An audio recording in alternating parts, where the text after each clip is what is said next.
ఉన్నారు వారితో మాట్లాడదాం. రామూర్తి గారు నమస్తే అండి. నమస్కారం మేడం.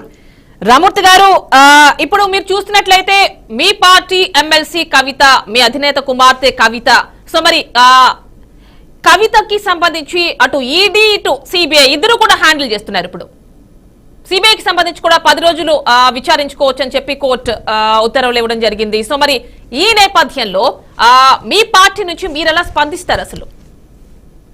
సరే, నమస్కారం అందరికీ. బీఆర్కే న్యూస్ ప్రేక్షకులకు, నాతో ప్యానెల్లో పాల్గొంటున్న పెద్దలకు నమస్కారం తెలియజేస్తూ, ఈ టాపిక్ దాదాపు మనం 2 సంవత్సరాల నుంచి చాలా విషయాలు మాట్లాడాం. ఇది ఒక పనికి మాలిన కేసు అని, దీంట్లో ఎలాంటి ఆధారాలు లేకున్నా కక్ష గట్టుకొని ఇతర పార్టీల మీద, ప్రతిపక్ష పార్టీల మీద కక్ష గట్టి బురద జల్లి ఆ పార్టీలను, ప్రాంతీయ పార్టీలను నామరూపాలు లేకుండా చెయ్యాలనే ఒక బీజేపీ కుట్రలో భాగమే కేసు అని మనం చాలా సార్లు మాట్లాడుకున్నాం. అదే వాస్తవంగా కనపడుతుంది. నాకు ఇక్కడ అర్థం కాలేదు, కవితక్క గారిని 2 సార్లు ఆల్రెడీ పిలిచారు, ఆమె చెప్పిన సమాధానాలు చెప్పారు. తర్వాత మీకు ఏమైనా డౌట్ వస్తే మీకు ఇన్ఫర్మేషన్ ఇస్తామన్నారు. అన్ని సమాధానాలు ఒకసారి 14, 12, 11 ఫోన్లు పగలగొట్టినాం అంటారు. తర్వాత ఫోన్లు చూపెడతానో మీరు ఫోన్ ఫార్మేట్ చేసినారు అంటారు. అంటే రకరకాలుగా ఇబ్బందులు పెట్టి ఒక సాక్షిగా ఉన్న ఆమెను పట్టుకుపోయి నిందితురాలుగా చేర్చారు. ఇది చాలా కుట్రపూరితమైన, ఇది దుర్మార్గమైన చర్య అని అందరూ ఈ దేశం కూడా ఇప్పుడు అనుకుంటుంది. ఇంకో చాలా అపేక్ష చేయాల్సింది, దీన్ని దుర్మార్గంగా ఖండించాల్సిన విషయం ఏంటంటే, బీజేపీ పార్టీకి ఏదైతే సిబిఐ, ఈడీ, ఐటీ వాళ్ళ జేబు సంస్థలు, వాళ్ళ యొక్క అనుబంధ సంఘాలు, అంటే వాళ్ళు చెప్పినట్టే ఆడతాయి. నాకు అర్థం కాదు, 2 సంవత్సరాల నుండి అరెస్ట్ చేయని వాళ్ళు ఎలక్షన్ టైంలోనే, ఎన్నికల సమయంలోనే, ఎన్నికలు నోటిఫికేషన్ వచ్చినాక ఒక తెలంగాణ ఉద్యమకారురాలు, తెలంగాణ రాష్ట్రంలో కీలకంగా పనిచేసిన వ్యక్తి, తెలంగాణ ప్రజలకు ఎంతో సేవలు చేస్తున్న ఈ తెలంగాణ రాష్ట్ర ముఖ్యమంత్రిగా ఉన్న కేసీఆర్ గారి కూతురుగా ఈ బీఆర్ఎస్ పార్టీలో ఒక కీలక నేతగా ఉన్న కవిత గారిని అరెస్ట్ చేయడం అంటే తెలంగాణ సమాజాన్ని కించపరచడం, తెలంగాణ ప్రజల్ని అవమానపరచడం కావాలని. అంటే ఎవరు అయితే ఆ బీజేపీకి పార్టీకి వ్యతిరేకంగా పనిచేస్తారో, ఏ పార్టీలు అయితే బీజేపీకి వ్యతిరేకంగా గొంతెత్తి చాడతారో వారిని ఖచ్చితంగా ఏదో రకమైన ఒక నెపంతో అరెస్ట్ చేయాలి, ఇబ్బందులు పెట్టాలి, కేసులు పెట్టాలి అనే ఒక దుర్మార్గమైన చర్య జరుగుతుంది. ఇది ప్రజలు గమనిస్తున్నారు. వాళ్ళు కండవ కప్పుకుంటే ఏ కేసులు ఉంటాయండి? వాళ్ళ కండవ కప్పుకొని వాళ్ళ పార్టీలకు పోతే, లేదా కేసులో ఉండి కూడా వాళ్ళకు ఫండింగ్ ఇస్తే 50 కోట్ల రూపాయలు ఈ కేసులో ఉన్న వ్యక్తి ఇచ్చినట్టు మనకు రుజువులు అయినాయి. మొన్ననే ఒక బెయిల్ వచ్చింది. ఏ ఒక్క రూపాయి కూడా ట్రాన్స్ఫర్ కాకుండా ఎట్లా మిమ్మల్ని అరెస్ట్ చేశారని సుప్రీంకోర్టు నిలదీసింది ఈడీని. వాళ్లకు సమాధానం లేవు. ఇక్కడ కూడా నేను చాలా క్లియర్ గా, నేను ఒక న్యాయవాదిగా, బీఆర్ఎస్ పార్టీ ఒక వ్యవస్థాపక సభ్యుడిగా, ఒక లా డిగ్రీ చదివిన వ్యక్తిగా చాలా క్లియర్ గా మనీ లాండరింగ్ కేసు పెట్టారు. ఏ డబ్బులు ఎవరికి మీరు 100 కోట్లు ఇచ్చారు అంటున్నారు, ఏ అకౌంట్ నుండి ఏ అకౌంట్ కు పోయినాయి, ఏ అకౌంట్ లో కవితక్క గారు ఉన్నారని మీరు నిర్ధారించదు, ఎందుకు ఇప్పటి వరకు ఆధారాలు బయట పెట్టడం లేదు, ఎందుకు కావాలని ఒక తప్పుడు కేసుని మీరు కవితక్క చుట్టూ తిప్పుతున్నారు? వాళ్ళు అంటున్నారు కదండి, హవాలా మార్గం ద్వారా వచ్చింది అందుకే ఈడీ వచ్చింది అంటున్నారు కదా. ఏమన్నారు? హవాలా మార్గం ద్వారా వచ్చింది అందుకే ఈడీ వచ్చింది అంటున్నారు కదా వాళ్ళు. అదే, ఎక్కడ హవాలా మార్గమైనా తెలియాలి కదా. ఎవరో ఆకాశంలో రామన్న చెప్పి మేము మోడీ గారికి కూడా 100 కోట్లు ఇచ్చినాం, లేదా ఇంకెవరికో 100 కోట్లు ఇచ్చినాం, రేవంత్ రెడ్డి గారు ఎట్లా నోటుకు ఓటు కేసులో దొరికిన దొంగే, ఆయనకు కూడా మేము 100 కోట్లు ఇచ్చినాం అంటే ఒప్పుకుంటారా? అది కాదు కదా, అట్లా కాదు కదా. ఒక ఆధారాలు ఉండాలి. రేవంత్ రెడ్డి గారు దొరికారు అంటే ఏమంటారు? ఫోన్ ట్యాపింగ్ ద్వారా మీకు ఆధారాలు ఉన్నాయి అంటారా రామూర్తి గారు? అంటే ఆధారాలు ఉండాలి, లైక్ ఓటుకు నోట్ కేసులో రేవంత్ రెడ్డి అంటున్నారు. అంటే మీరు ఫోన్ ట్యాపింగ్ ద్వారా ఈ ఇష్యూ మొత్తాన్ని ముందే పసిగట్టి తద్వారా మొత్తం ఆధారాలన్నీ మీ దగ్గర పెట్టుకున్నారని చెప్పి ఆ విషయం మాట్లాడుతున్నారా? భారతదేశ చరిత్రలో ఏ రాష్ట్రమైనా ఫోన్ ట్యాపింగ్ ఎందుకు చేస్తుందండి?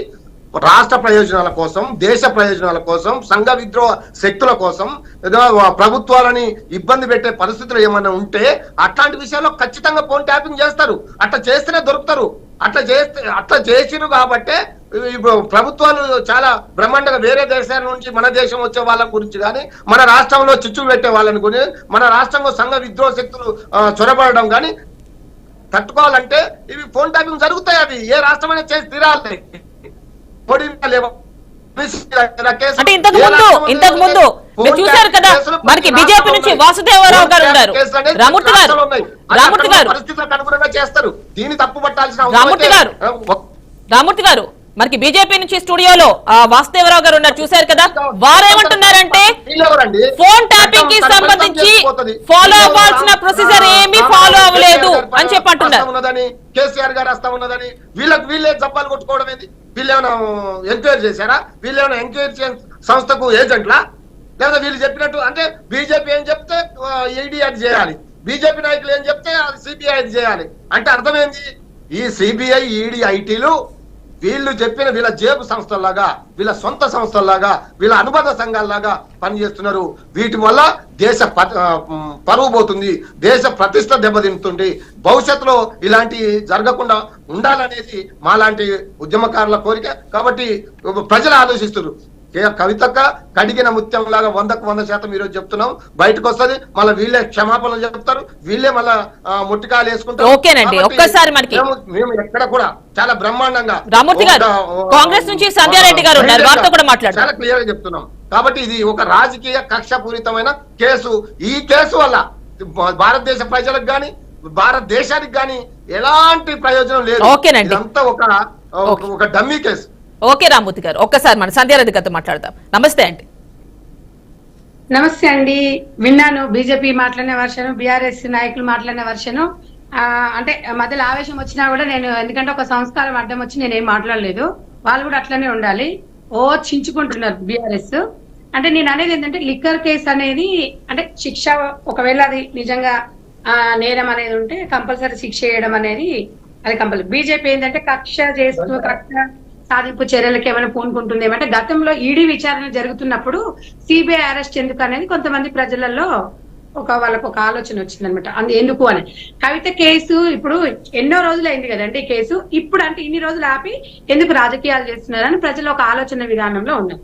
ఇంకొకటి అండి, బీజేపీ అంటే రాజకీయ లబ్ధి కోసం గతంలో అన్నప్పుడేమో బీఆర్ఎస్ ఏమైనా గెలుస్తుందేమో, మేము కూడా ఇక్కడ అది చేయొచ్చు రాజకీయంగా అని చెప్పేసి ఒక వ్యూహంలో అసెంబ్లీ ఎలక్షన్ల ముందు అరెస్ట్ చేయలేదు. ఇక వాసుదేవరావు గారు చాలా చాకచక్యంగా చెప్పగలుగుతారు. టైం దొరికితే చాలు ఇక అదే భాషను అదే ఇక పాడిందే వాడుతుంటాడు. నేను అనేది ఏంటని అంటమ్మా, ఈరోజు బీజేపీ పార్టీ అంటే వాళ్ళ సానుభూతి పొందడానికి ఆ ఓట్లు డైవర్ట్ చేసుకోవడానికా లేకపోతే దేనికి అరెస్ట్ చేసిందో, తప్పు చేస్తే ఎవరికైనా శిక్ష తప్పదు. ఇదొక రకం అయితే, ఇప్పుడు ఇందాక ఇక మా సోదరుడు చించుకుంటున్నాడు, సిగ్గుండాలి ఈ రోజు బీఆర్ఎస్ నాయకులకు. కడుగున ముత్యమా, ఇలా తెలంగాణ ఉద్యమ నాయకురాలా, సిగ్గుందా మీకు? ఇవాళ లిక్కర్ కేసు దేశవ్యాప్తంగా ఒక ఆడది జైలుకి పోయింది అంటే నిప్పులేంది పొగొచ్చిందా? అది మీరు ఆత్మ పరిశీలన చేసుకోవాలి. ఒక్కటి నేను చెప్పదలుచుకున్నానండి, ఇవాళ ఇంతమంది ఆడవాళ్ళు ఉన్నారు, మర్డర్ కేసులలో పోయారు, చీటింగ్ కేసులలో పోయారు, కానీ లిక్కర్ కేసులలో ఇంతవరకు భారతదేశ చరిత్రలో ఎవరైనా లిక్కర్ కేసులో ఎవరైనా పోయినారా అండి? వీళ్ళకి కొంచెమన్నా అసలు వీళ్ళకు ఒంటి మీద సోయుండి మాట్లాడుతున్నారా, మాట్లాడట్లేదా? నేను అనేది ఒక్కటే అమ్మా, ఇలా ఉద్యమ నాయకురాలే. మరి నిజంగా ఇలా ఉద్యమ నాయకురాలు అయినప్పుడు నువ్వు చేసిన పని ఏందమ్మా? ఏం చేసినావు? 2014 ముందు నీ ఆస్తి ఎంత, ఇప్పుడు నీ ఆస్తి ఎంత? ఇలా మాత్రం కూడా వీళ్ళు ఆలోచించుకోకుండా కడిగిన ముత్యం ఆని ముత్యం పెద్ద గజ్జ దొంగ ఫ్యామిలీ. వీళ్ళకి అర్థం కాదు ఆయన ఏం చెప్తున్నాడు. ఈ ఫోన్ ట్యాపింగ్ అంటే చేస్తారట, చేయొచ్చట, సిగ్గుండాలి. అంటే ఇప్పుడు ఏమైనా దేశద్రోహం కేసులు అట్లాంటివి చేస్తుండొచ్చు. భార్యాభర్తల కేసులు కూడా, భార్యాభర్తలు ఇద్దరు ముచ్చట్లు పెట్టుకున్నది మాట్లాడుకున్నది కూడా మీరు ఫోన్ ట్యాపింగ్ చేస్తున్నారంటే మీకు సిగ్గుందా? నీ పెళ్ళాన్ని నువ్వు చేస్తే ఊకుంటావా? అది ఎవడన్నా రాజ్యాంగం కల్పించిందా? అది వ్యక్తిగత స్వేచ్ఛ అమ్మా. ఆ స్వేచ్ఛను భంగం కలిగిస్తారు. ఒంటి మీద చించుకుంటున్నా ఆయన బీఆర్ఎస్ ఆయన మీకు చింత తెచ్చిన పులిపెందుకు వస్తలేదు? అసలు మీ పార్టీ అనేది మనుగడలో ఉందా? గతంలో మీరు ఏం చేసిరు? మీ కేసీఆర్ కుటుంబం ఫ్యామిలీ చరిత్ర ఏంది? చరిత్రహీనులా ఈ రోజు ఒక తెలంగాణ తెచ్చిందని సంతోషపడాలనా, తెలంగాణకు ఇట్లాంటి గజదొంగ ఫ్యామిలీని ఇచ్చిందని బాధపడాలని తెలంగాణ ప్రజలు ఆలోచించుకుంటున్నారు. అంటే ఇక్కడ రామూర్తి గారు, సంధ్యారెడ్డి గారు, రామూర్తి గారు ఇక్కడ ఒక ఇష్యూ మాట్లాడుతున్నారు. ఇలాంటి ఫోన్ ట్యాపింగ్ అనేది మాకు రేవంత్ రెడ్డి ఓటుకు నోట్ కేసులో పట్టుబడడానికి చాలా ఉపయోగపడిందని ఆయన అంటున్నారు. ఇప్పుడు వీళ్ళు మాట్లాడుకున్నాయన్ని వీళ్ళు చేసిన ఇప్పుడు ఇలా కవిత ఆయన బిడ్డ చేసిన 100 కోట్ల ఇప్పుడు డీలింగ్స్ ఉన్నాయి కదమ్మా, అవన్నీ మరి మేము అలా చేయాలంటే మేము చేయొచ్చా? ఎవడు దొంగ ఇప్పుడు ఎట్లుంటది అంటే దొంగ అంటే ఎవడన్నట్టు భుజాలు తడుకుంటాడు. ఎందుకంటే వాళ్ళకి ఎప్పుడు కూడా ఒక ప్రజల మీద నమ్మకం లేదు.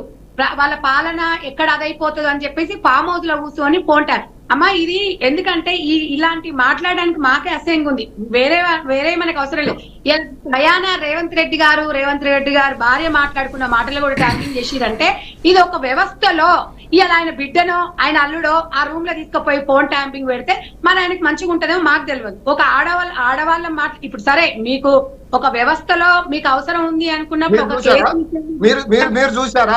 మీరు చూసారా రేవంత్ రెడ్డి గారి బెడ్రూమ్ లో సీసీ కెమెరాలు పెట్టారు, ట్యాప్ చేసిండ్రని మీరు చూసారా? ఎవరో చెప్పింది మీరు ఎట్లా నమ్ముతారండి? ఎవరో చెప్పింది ఎవరో ఉత్తమ మాయ మాటలు చెప్పింది మీరు ఎట్లా నమ్ముతారు? మీరు అవకాశం వచ్చినప్పుడు డెఫినెట్ గా మీరు మాట్లాడేటప్పుడు మీరు సరిగా మాట్లాడండి, మేము సరిగా మాట్లాడతాం. మీరు మాట్లాడద్దు. నేను అనేది ఏంటంటే నువ్వు మాట్లాడినప్పుడు చాలా ఆవేశం వచ్చిందన్న, కానీ ఓపికతోని ఒక డిస్కషన్ లకు వచ్చిన ఒక డిసిప్లిన్ ఆవేశం ఎందుకు చెప్పండి. నువ్వు మాట్లాడే మాటలు చీమలు జరువులు బాగుతున్నాయి. ఆనిముత్యమా? ఆనిముత్యం నీ పెళ్ళాంకు నువ్వు మాట్లాడేటప్పుడు సీసీ కెమెరా ఓకేనండి. ఎవడో చెప్పిన మాటలు నీ బెడ్రూమ్ లో కానీ మీ నాయకుల బెడ్రూమ్ లో కానీ మీ సీఎం బెడ్రూమ్ లో కానీ సీసీ కెమెరాలు పెట్టినప్పుడు ఓకేనండి. రామూర్తి గారు, సంధ్యారెడ్డి గారు మళ్ళీ మాట్లాడదాం. మళ్ళీ ఒక్కసారి మనకి సీనియర్ జర్నలిస్ట్ నర్రా విజయ్ గారు కూడా అవైలబుల్ ఉన్నారు, వారితో కూడా ఒకసారి మాట్లాడదాం. మేము ఉద్యమకారులకు రామూర్తి గారు, సంధ్యారెడ్డి గారు ఒక్క నిమిషం అండి, మళ్ళీ మాట్లాడొచ్చు. సంధ్యారెడ్డి గారు ఒక్క నిమిషం అండి, ఒక్క నిమిషం. సంధ్యారెడ్డి గారు, బీఆర్ఎస్ పార్టీ ఏ ఉద్యమకారునికి మీరు అవకాశం కల్పించారు? సిగ్గు లేకుండా సంధ్యారెడ్డి గారు ఒక్క నిమిషం, మీరు మళ్ళీ మాట్లాడొచ్చు. ఒక్కసారి నర్రా విజయ్ గారికి కూడా అవకాశం ఇద్దాం. నర్రా విజయ్ గారు నమస్తే అండి. నమస్కారం అండి, చెప్పండి. అంటే ఇప్పుడు ఆల్రెడీ ఈడీ హ్యాండిల్ చేస్తోంది కవిత ఇష్యూకు సంబంధించి మనీ లాండరింగ్ కేసు, మరి ఇప్పుడు సిబిఐ కూడా మళ్ళీ ఇందులోకి వచ్చింది. అంటే ఒకేసారి ఇద్దరు హ్యాండిల్ చేయడం అవసరమా? ఇదంతా ఎలక్షన్ స్టంట్ అని చెప్పి అంటున్నారు. ఒక సీనియర్ జర్నలిస్ట్ గా మీరేమంటారు?